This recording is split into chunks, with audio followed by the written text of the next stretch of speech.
You can tell a lot about a person from their hands.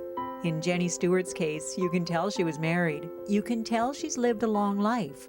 But you wouldn't know that that long life was defined by a love story, and that that love story was shaped by a war. I remember the announcement over the radio, and somebody had come in to the house too and said war was declared. Jenny was just 11 years old that day, and for the next 6 years, World War II was the backdrop to her entire world. They were bad years, yeah.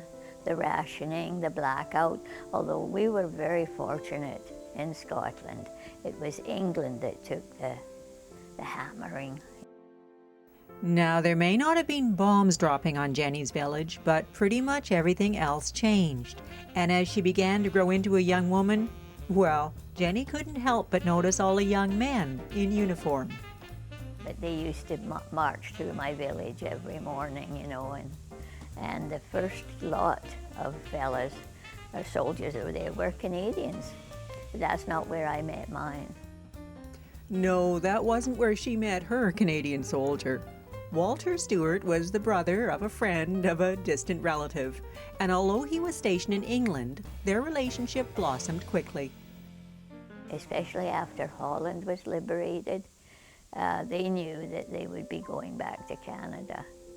And so he wrote me and asked me if I would marry him. And if I said yes, I was to let him know as soon as possible because he had things to do. Well, at 17, Jenny had a few things to do as well. But the biggest decision of her life, to marry a Canadian and leave Scotland and her family, just seemed like the right thing to do. Yeah, I knew it would be a big change, but, you know, that's what you do. You either go or you stay, and I didn't want to stay alone. I went on board the Aquitania on my 18th birthday. The Aquitania carried thousands of war brides to their new home. Young women who, like Jenny, traveled without their new husbands to a country bigger than they could have imagined. No, we didn't know.